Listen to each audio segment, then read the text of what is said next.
Hey guys, welcome back to my channel. So it's time for another list review of a Bloodstorm tournament. We're gonna be having the Unlikely Allies event on the 29th of January here in Eindhoven.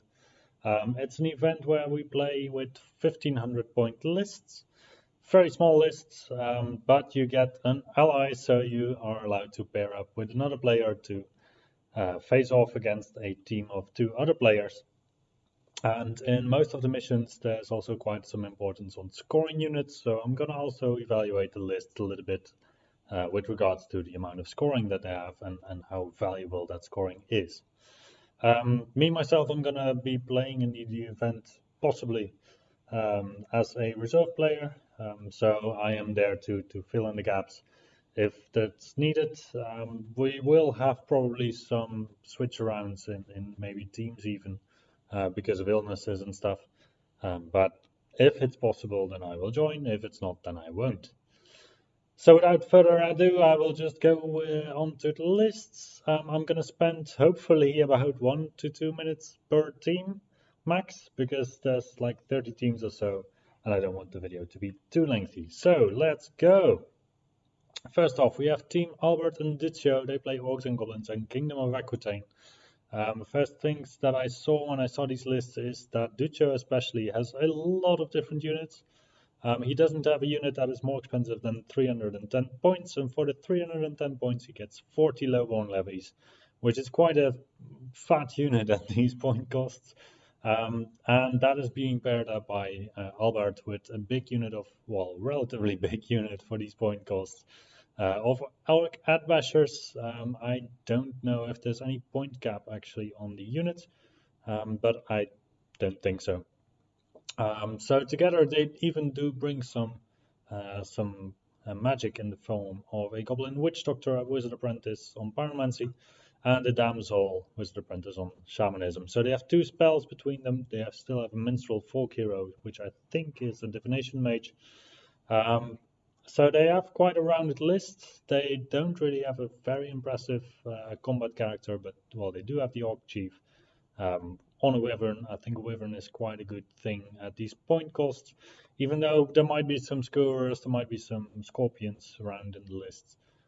So it might be quite difficult if it's the only model that you have in your army. All around, I would say that they have quite a lot of different units. They have quite a lot of different tools to take care of enemy units. I'm just a little bit concerned that maybe the Orc Bashers are not enough to kick out all of the other combat threats that opponents will bring. But it's a cool combination of lists, and I'm looking forward to seeing it on the table. Team 2 is Alex and Jefke. So Alex is playing Sylvan Elves, Jefke is Orcs and Goblins. I'm gonna expect to see a lot of Orcs and Goblins at this event. I haven't looked through all the lists, but we're up at a count of 2 so far. So the Sylvan Elves are bringing an Avatar of Nature. It's a gigantic model. It's a general that is quite sturdy. And I think that these models at these point levels, they polarize your matchup, that's for sure. Whether it's a good thing or a bad thing, I don't know. But there's going to be quite a lot of teams that will struggle against an Avatar of Nature, like for example the previous team. Then he has Heath Riders. I don't think these are scoring, but they might be if they don't take specific upgrades or something. So scoring wise, this list only has a max of 1 scoring unit, which might be crippling to the team. But then on the other hand, we have the Orcs of Jefke, which bring a lot of scoring to the table. This is quite a standard orc list, I think, with just some orcs, some mounted Adbashers. This is a unit to be afraid of, especially 9 of them, because they will last. And then we have Team 3 with Arne and Daniel. They're playing Warriors and Dread Elves, so Arne is bringing quite a decent list for the event, I would say. I have played Pride at similar events, and Pride is really successful. So like 10 Warriors with Pride, even if you get a unit of dwarves in the flank of your Pride unit, you might still get to test at a Discipline 4 test or something. And then with Pride, with a minimized Discipline roll, with a reroll, you might still be able to stick around. So scoring wise, this is a really good list, I would say. And then you have the Wasteland Beam of that, well, it's just a cool piece at these point levels. Daniel is supplementing your army with a lot of scoring from Dread Elves, so I think they really looked at the scenarios and were like, okay, we're going to need a lot of scoring here. Temple Militants are a good counter against a lot of infantry units, like for example the Feral Orcs, even though they might get beaten in the end themselves also quite badly. But the sheer amount of wounds that Temple Militants can dish out against something that is not armored is quite scary. Then we have Team 4 with Bas and Daniel, the Kinderboerderij, which is like the children's farm. So they're bringing Empire of Sunstyle and Highborn Elves. So is this the first team that does not? No, it's not the first team that doesn't have orcs because the previous team did. We have Bas with basically an armor skew list with knightly orders, with cavalry picks and electoral cavalry. The knightly orders don't have shields in this army, so they don't have a 1 up armor save. They have 2 up armor save. I think it's quite nice for him that he brought a banner of discipline on his knightly orders because, well, you're not running a BSB, so discipline is going to be a little bit of an issue maybe. And to back this up, we have Daniel with a commander on a dragon. It's a fully grown dragon that is quite scary at these point levels. It's quite scary that it's even possible at these point levels. I would say that I would expect quite a lot of gigantic models because people put a lot of trust in gigantic models at these point sizes, and it's also a lot of people might not be able to bring the right tools to counter them, even though they might not even be that impressive at these point levels, but a Nova Flare definitely is. Then he pairs it up with an Initiate of the Fiery Heart. This is a new unit choice, or at least a relatively new unit choice that is basically a Dragon Mage on a dragon. So he has 2 dragons. I think he's going to be the only one to field 2 dragons at this event. We have Team 5, Bob and Gijs. Bob with Infernal Dwarfs and Gijs with Beast Herds. This looks like quite a nice set of different units. So you have a Torok Commissioner who can go into the Torok Anointed, making for quite an impressive unit. Great Weapon Kingslayer is definitely going to be able to kill off some dragons, Destiny's Call, so he doesn't get killed himself immediately by the same dragons. And then the Torok Anointed with paired weapons, they dish out quite a lot of damage at these point levels. I believe there's still Resilience 5, if I'm right. Resilience 5 units are just amazing at these point levels because the amount of damage that you take over time is just quite low. Citadel Guard with a banner of discipline, mostly for the scoring, probably. A rocket battery is quite a stable war machine to take. I think I might have taken a different one, but a rocket battery is also quite solid. Then we have Gijs with the Beast Lords. He basically has 3 scoring units that are also quite decent and a Cyclops. I don't think this para is going to have a lot of trouble with gigantic models between the Cyclops, the rocket battery, the Torok Commissioner. I think they thought about this and went for this. Ambush is quite good also on a scoring unit at these point levels, especially on a 22 big unit that you can get anywhere on the table. Then we have Team 6, Bram and Matt. So Bram is playing Orcs and Goblins and Matt is playing Infernal Dwarfs. If this is the mod that I remember, then it's a person who doesn't play Infernal Dwarfs that often, so kudos to trying out a new army. If it's a different mod, then I don't know. Bram is playing Goblins, so he has Goblin Chief, King. He has a Cave Goblin King, who's just on foot. He has a couple of Mad Gits, he has Nasher Dashers, Nasher Herd. I think this is quite a cool Goblin army that didn't take it all the way up to the extreme, provided that there was gonna be likely quite a lot of gigantic stuff. You could have snuck in maybe a Skura or 2, but Nasher Herd on these point, it's everything at small point levels gets exaggerated, I find. So at 3,000 points you can still bring some tools, for example, to counter Nasher Herd, but at 1,500 you just don't have the tools. So Nasher Herd are quite a solid choice. The mod with the Infernal Dwarfs is bringing mostly a lot of bodies, I think. Vassal levies, you're not going to chew through 35 bodies, most likely 30 slaves, you're not going to do the same. 10 Torok Enforcers, these guys are standard cavalry size, but they have resilience 5. and they have 2 attacks each, I believe, with strength 5 after infernal weapon, so they are quite scary. And then still 3 Targ Anointed. This is quite a decent list, even though these guys don't necessarily beat a dragon in a fair fight. Team 7 is Cedric and Ortwin. We have Demon Legions and Dwarvenholds. So here one of the team members is bringing the gigantic model that the other would like to get a hold of. So we have a Maw of Akan. It's an impressive piece. I'm going to repeat at these point levels so many times. But it's an impressive piece. Wizard Apprentice on Avocation is a bit weird, maybe.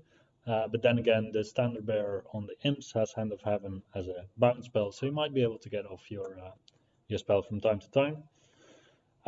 Imps with Dark Height is funny because then you can deploy them wherever you want after deployment has been done. Basically, the tables are going to be pretty empty, so you will likely have still a couple of options for them to go. And Hoarders with merit skills, it's just amazing. In general, they might suffer a little bit from lucky die swings, and I think that is mitigated a little bit at higher point levels. So I don't know if it's the best choice here, but it's quite a decent choice anyway. Ortwin with the Dwarf Holds has basically 2 decent units of the Clan Marksman with Crossbow and Great Weapon, which is decent at these point levels because opponents cannot really strike down a lot of your marksmen, most likely. And then 6 Hold Guardians is just a wall. Nobody's going to go through that, probably. Vengeance Seeker is a solid piece. Flame Cannon is an incredible piece. So yeah, good combination of lists. Team 8, Dan and Nick, we have Empire of Swanstal and Warriors of the Dark Gods. So we have quite an interesting combination here. Because Marshall on the General on the Great Griffin is a cool model. Imperial Prince makes it even cooler because then he has the Light of Swanstal, so every hit that he does is an auto wound at AP 10. And you pair it up with a Feldrock Ancestor. I don't really know how the rules for the armies are specifically treated at this event, but if you have a Feldrock Ancestor in your army, normally no other model in your army can fly, which might include the Great Griffin, so that might be a problem for the team. But you might want to get a judge on that. Then we have the Knightly Orders with Cavalry Pick, Knights of the Sun Griffin, quite solid units. Validan is quite nice at these point levels because it can actually just be protected by the few units that you have because the opponent doesn't have a lot of threats. On the other hand, if it's going to hit on a 4+, standard, long range 5+, soft cover 6+, it's not going to hit anything. Warriors, and then Marauding Giant with a Tribal Warspear. Tribal Warspear is really good at these point levels to take on the big stuff, and a Warrior Chariot is quite solid. So the next team is Team 9 with Danny and Paul. Danny is playing Highborn Elves, Paul is playing Kingdom of Aquitaine. I find that the Highborn Elf list did quite well on getting scoring into the list. So they have the Spears, they have the Rymanites, 2 units of Queen's Guard, which is, I think, quite an interesting thing to see. And then you have a commander on a Reaver Chariot, which is always quite a good value for money piece, I would say, on low point cost. A Reaver Chariot with a champion, this can pair up with the Reaver Chariot commander to make a unit of them. And the Grey Watchers are always great utility. I don't know if they can make the points at 1500 points, but at 4.5k they definitely can. And then Paul with Aquitaine Lord with Lance with Divine Judgment. That's quite a sturdy lance. And then quite a decent balanced army for the rest with the just normal feudal knights basically. They're quite tanky penitents and then 15 men-at-arms. The men-at-arms seem a little bit out of place here. But then again, it's also not a scoring unit. They have as a team 7 scoring units, which is definitely something to consider in your matchups. Team 10 with Dries and Wout, they have Ogre Counts and Orcs and Goblins. That is quite an aggro combination, I would say. The Ogre Counts, they have a Mammoth Hunter with Rock Rogues, so that is actually quite a decent piece. It also costs 600 points, but then you get something. The 3 Tusker Cavalry support the list quite well. I think Tusker Cavalry are going to be quite scary at 1500 points. And then the Orcs and Goblin list has a Gargantula King, which is quite cool in itself. And is supported mostly by just some Orcs, with some Mad Bashers, with some Common Orcs. Common Orcs, I never really have believed in Common Orcs, but then again, maybe Green Tide is going to make a difference here, because with the Spears and Green Tide, you can have 20 attacks coming out of that Orc unit, which is nothing too shabby at all.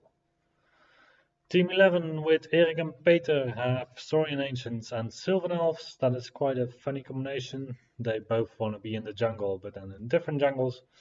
The Saurian Ancients don't have any characters in their list, which is something that Saurian Ancients is able to do now. 32 Skink Warriors is actually quite a lot.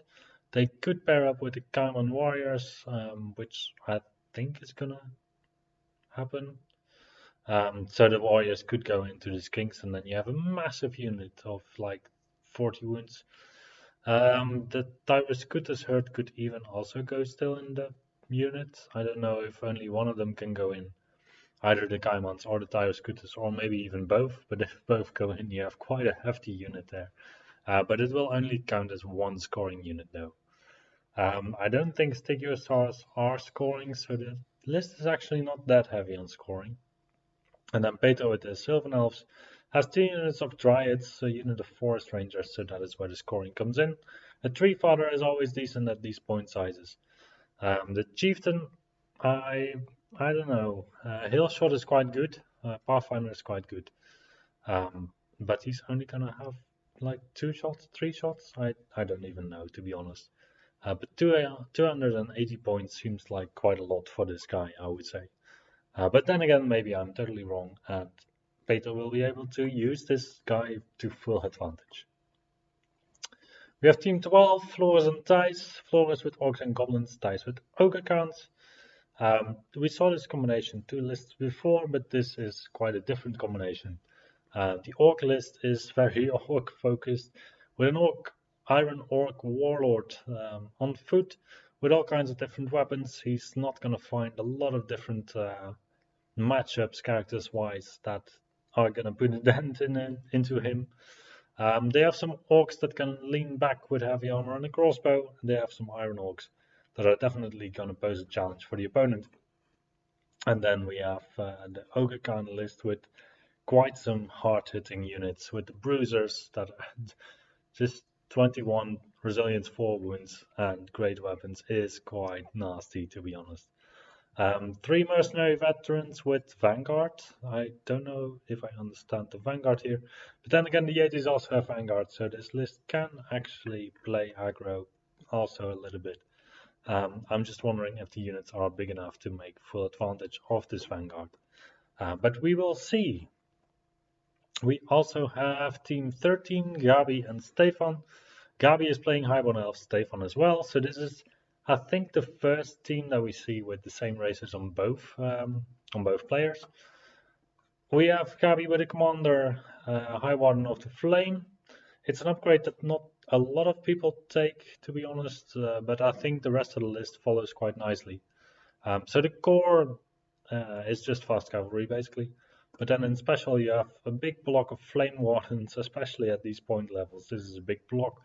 And you have an initiate of the Fiery Heart, which is also quite flame related. So that makes for quite a decent thematic list. Stefan took the theme to another theme with a more of a naval theme. With Seaguard Reapers, and the Mage with Pyromancy. I think if I were them, I would have opted for a different lore for the Mage for Stefan, because you already have Pyromancy on the Initiate of the Fiery Heart. So hopefully there's not going to be too much overlap in this spell selection. But otherwise, they are decent lists, and I wish all the best to this team. Team 14 is Team Harm and Stein. Harm is playing Empire of Sonstal for a change. He has been playing a lot of different armies. He's mostly been playing Beast Herds and Vermin Swarm, and now he was craving for that juicy one of Armor Save. So he has a Knight Commander on a Young Griffin. Generally, that's a good piece. If you have a shield with a Dusk Forged on it, it becomes even better, and Kingslayer just tops it off. The downside in Empire of Sunstal is that you don't see a lot of orders in your army if you do this, because normally you would want marshals and you want your knight commander on a horse to make your knightly orders, parent unit, etc., etc. But Harm just opted to go for the Young Griffin with Dusk Forged, which I think at these point levels is a better option than to try to buff up your units. 10 knightly orders, they are basically the elite knights of Empire, but then there's still Empire knights, so you can wonder how elite that is. 2 eyes, Knights of the Sun Griffin, which are really decent units at these point levels, also because they cause fear, also because they have the 2-up armor save. I think they're gonna do quite well. And this is paired up with Vampire Covenant, who is gonna supply a lot of scoring in terms of zombies, and then even more scoring with the Baron Knights and the Vampire Knights. So all in all, quite mobile lists with a lot of scoring. It could do quite well at this event. We have Team Jan and Mario, Jan with the Asklanders and Mario with Empire of Sunstal. So Jan is painting up a different army for mostly Bloodstorm, I guess, every year. And this year it was going to be Barbarians. Apparently it turned out to be Asklanders, which are also Barbarians. So he has a lot of different Asklander units. Well, he has 2 Asklander units. He has some Wargs and he has some Flayers.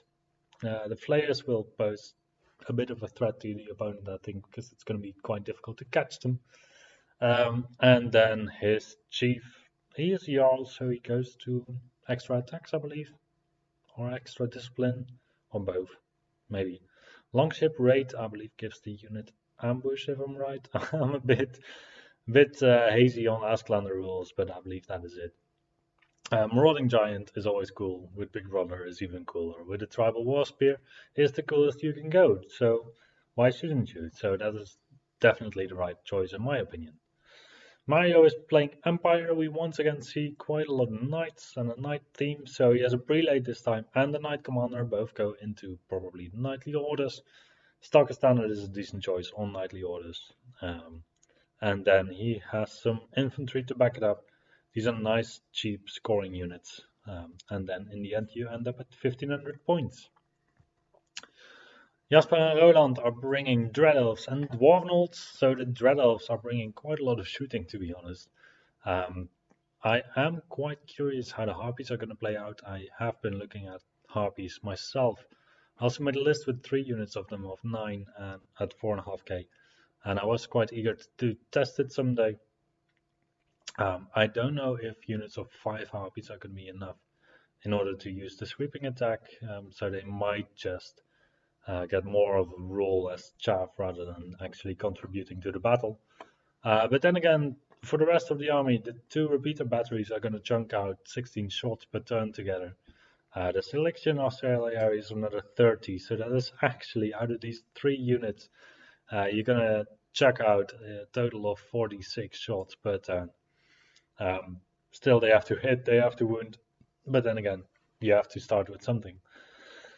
I would have expected the Dwarvenolds to also have a bit more shooting in this matchup, but then again, the Steam Copter is also quite decent, and then a Flame Cannon just rips apart big units. So you want to go for the high quality shooting anyway together, and that is basically what has happened.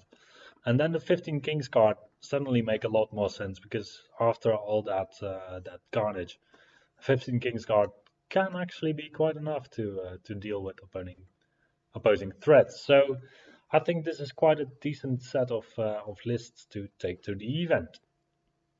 We have Yellow Mike, Yellow with Saurian Ancients and Mike with Ogre Khans. The Saurian Ancients this time, they do have a character which is a Tagu veteran. Great weapon, Cleansing Light is going to take care of a lot of stuff for you. And Light Armor Destiny's Call makes sure that your own character doesn't take that much damage back. 20 Tagu Warriors with Spears. Spears are quite good on Tagu Warriors because you go to the juicy AP3 when you're getting charged. And then for the rest, the Ogre Khans mostly have Bruisers once again. Bruisers I think are a good choice here because you just need something to get through that armor. because the tribesmen don't really go through armor, and those are basically your two options with ogres. Thunder Cannon to take out the nasty big stuff together with Taurosaur. I think this could also do quite well, actually. We have Jeroen and Thomas. Jeroen is playing Warriors of the Dark Gods, and Thomas is playing Sylvan Elves. There's quite some Sylvan Elves at the event, and the Sylvan Elf lists all look quite different, I would say. And in addition, I expected there to be more Warriors of the Dark Gods that are actually present at the event.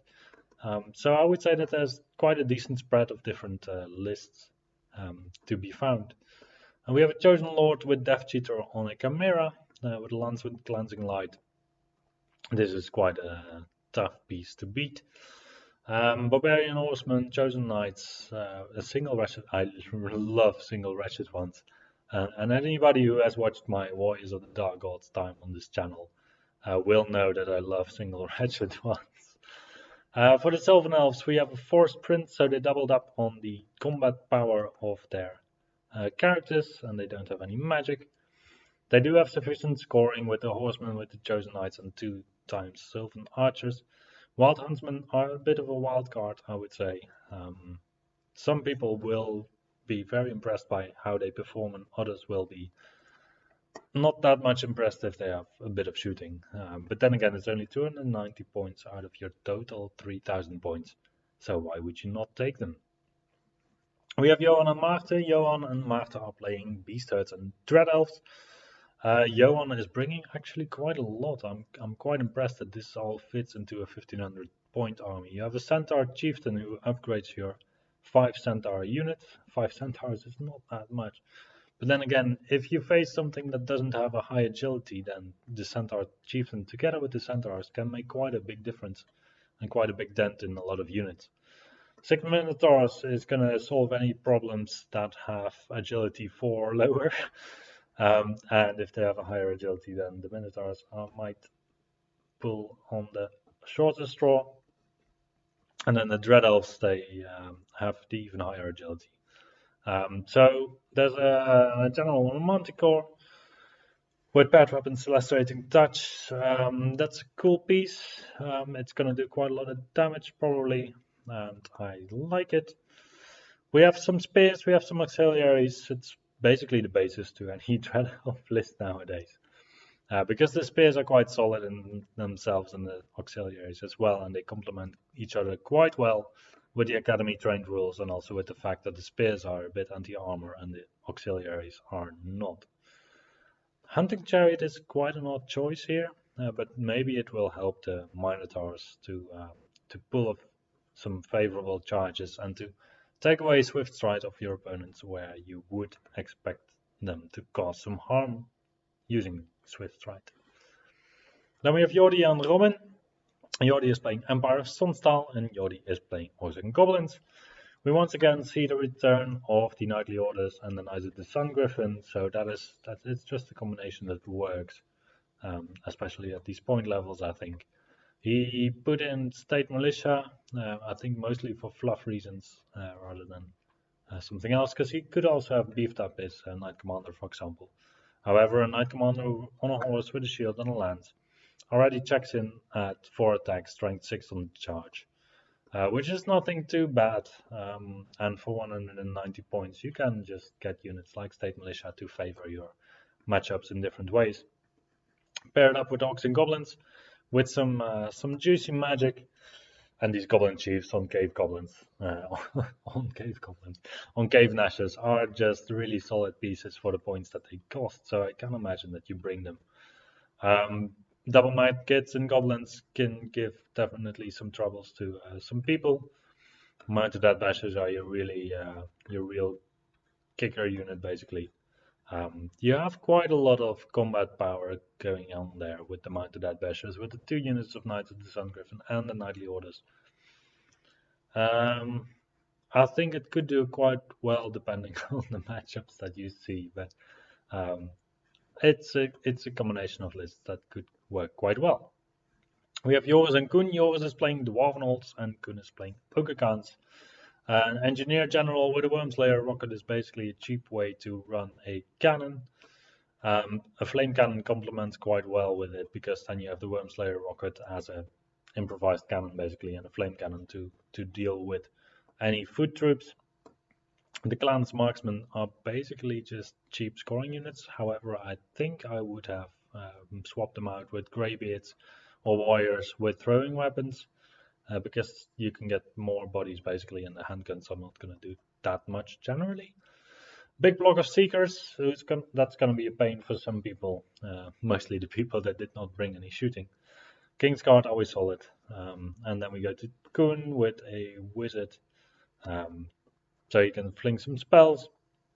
And Bombardiers. Bombardiers can be combined with all the shooting that the rest has in the bubble, so you can get a +1 to wound on all your shooting with Pyromancy. Bruisers are once again just a solid choice to go for. I think this is the gunlineiest combination that we've seen so far, and it doesn't even seem like a gunline to be honest. It seems more like some light shooting, and then once you get into combat, once you lure the enemy in combat, you actually dish out some more damage than your opponent might have thought. Yeah, it has potential to work really well. And then we have Kirti and Lewis. Kirti is playing Orcs and Goblins, and Lewis is playing Ogre Khans. We see a lot of Ogre Khans at the event apparently. Honestly, I didn't expect Ogre Khans to be so popular, but apparently it's a popular army now. So we have an Orc Warlord with a hand weapon and Shieldbreaker. Shieldbreaker is quite convenient to deal with heavy armored characters. He has a lot of scoring here with the Orcs, the Goblins, and the Iron Orcs. Iron Orcs are quite solid with an Iron Orc character. However, there is none, so I don't understand that bit. But maybe Iron Orcs in themselves are also quite good. Double Scorer just to deal with all kinds of big stuff, which is definitely something that I would advise to do if you bring Orcs and Goblins. Then Ogre Khans, you have a Mammoth Hunter, General with Wild Art, you have 2 cheap scoring darts in the Tribesman, and you have a unit of Tusker Cavalry. Sometimes you have lists where you're like, where did the points go? And this is one of them, in my feeling. Like a Mammoth Hunter is really good, but then again, other people manage to cram in Stonehorn, Rockar Rocks, together with 3 Tusker Cavalry, and then I'm wondering where the points went. But then again, the Yetis, it's a unit of 5, so it's actually a pretty serious unit of Yetis compared to the previous lists where we basically saw no other support other than the Tusker Cavalry. So that is basically where your points went. And then again, a Mammoth Hunter can be good enough on its own in most matchups that you will see at 1500 points. We have Leon and Vishal. Leon is playing Saurian Ancients and Vishal is playing Highborn Elves. The Saurian Ancients have a character once again, hand weapon Shieldbreaker. Shieldbreaker is good. And we have the Tegu Warriors with some Kaiman Mentors, Skink Hunters, Rampedons. Rampedons always shine at low point values because opponents often don't have any chaff to deal with them, or at least trade 1 for 1 in terms of points. And even then, your Rampedons will probably survive against chaff. So it's a good investment 9 out of 10 times. We see another dragon, a dragon with just a great weapon. I think the way to go is to go for the lance with Nova Flare. It is a bit more expensive, but it gives your dragon so much more potential just to be able to just go somewhere and say, oh, I'm charging, and I'm using my breath weapon. But then again, this list has a dragon and the Frost Phoenix.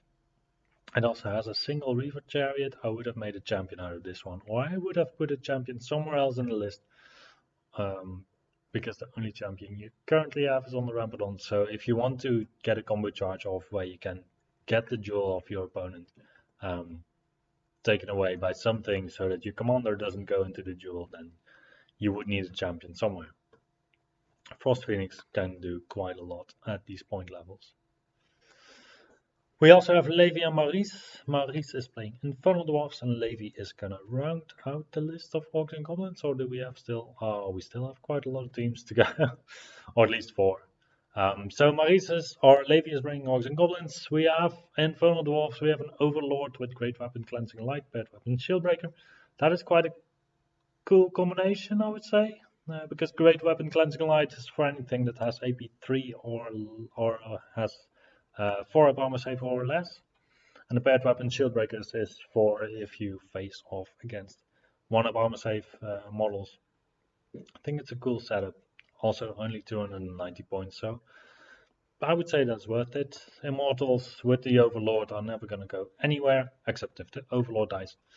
And then for the rest, Vassal Slingshot is just good value for money. The Orcs, they have a Shaman, so there's also some magic being taken here.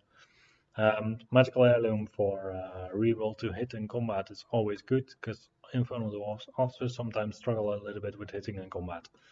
And then for the rest, we see that the lists together once again have quite a lot of scoring. And Orc and Goblin stays quite good at just bringing stuff that your opponent has to deal with a Goblin Chariot, with a Scrap Wagon, with a Splatter, and still a Giant. Luke and Ton are bringing Kingdom of Aquitaine and Dwarvenhold. That is quite a funny combination. I would expect a little bit more shooting on the Kingdom of Aquitaine side in this scenario, but then again you have the Hooded Man with Longbow and you have a Trebuchet. So basically you have to set up to have a bit of shooting and then keep the enemy away with long charges from your knights. 9 Knights Resplendent are going to be very scary to some opponents. Because basically they have 18 attacks on the charge that are going to hit on a 3-up or 2-up and are going to wound probably on a 2-up. So there's going to be a lot of stuff that will die to those. However, if they get charged, then they don't do that much. So as an opponent, I would advise you to draw out their charge with something that your opponent might not want to charge, and then try to get them on the counter charge. The Dwarvenhold Rune of Readiness, I don't know what it is. I believe it is that you can reform your unit after a charge has been declared on you. Is that it? Or is it that you don't get a -1 for the standard shoot? That could also be. Deep Watch is always something that everybody loves to see on the table, just thematically. And a lot of tournament players shy away from, because the unit doesn't do that much themselves, usually, because they just have a 3-up armor save in combat, I believe, and a 5-up Aegis always. But their damage output compared to something like Kingsguard is just not there. But then again, Deep Watch is also really cool, so there's a good reason to take it. Also, I believe with a general, they become, I don't know if they get bodyguard or not. Anyway, it's a good list. Together with the Trebuchet, the Dwarf Catapult combines quite well, because the Catapult is quite good still against single targets as well, and the Trebuchet is really for bigger units. But then again, bigger units you will see plenty of at this tournament. We have Mick and Tom with the armies with the lowest model count individually and also combined. Mick is playing a Tomb Harbinger on an Amut, which is basically a Tomb Cataphract. So he is bringing a total of 12 models, and Tom is bringing a total of 11 models with Ogre Khans. So Tomb Cataphracts, big unit of Tomb Cataphracts is going to be quite deadly at this tournament. And it's also scoring, so that is also quite good.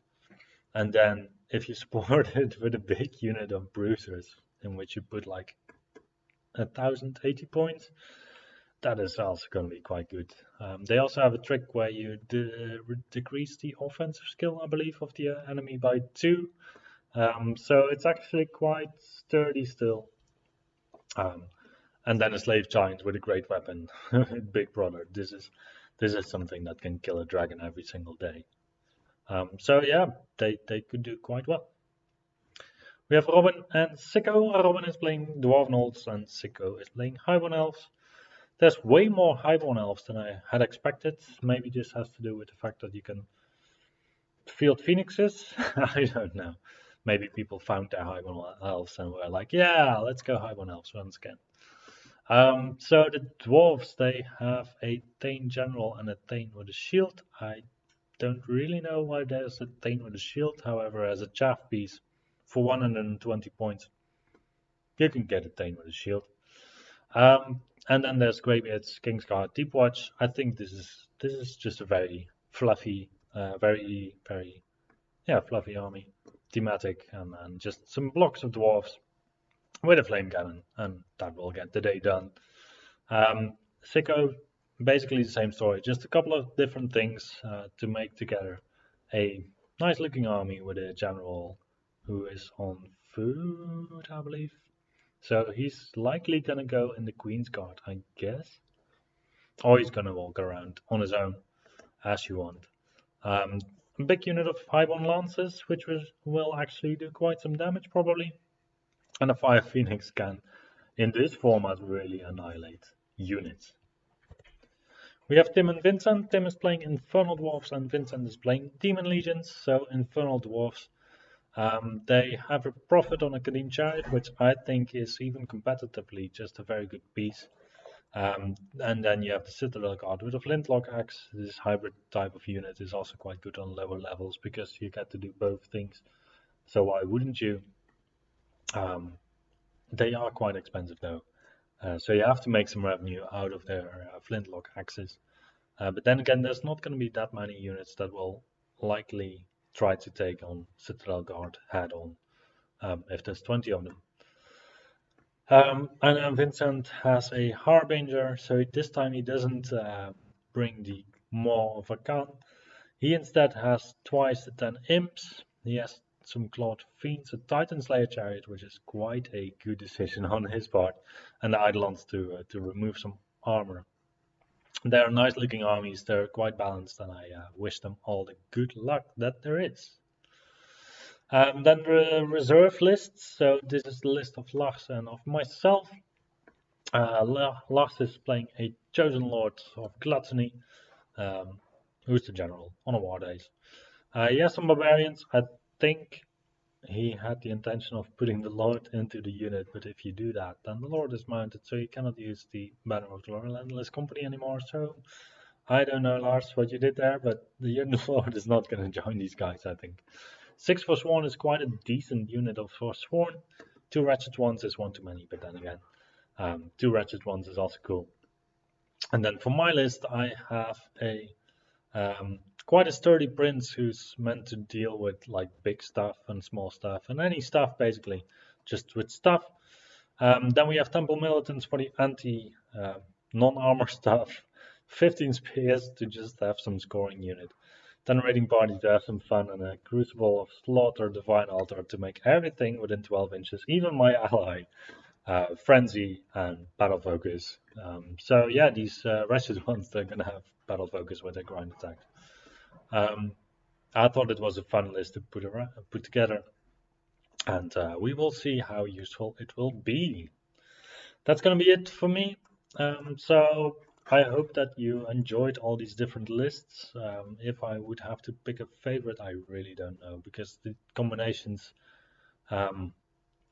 they can be really, they can really give different opportunities on the field. I think Harmenstein have nice lists. I think there was another one that I was quite impressed by. Yours and Koen have a decent setup, I would say. But well, when I say decent setup, I mostly mean that I would expect that some opponents are going to run away from them.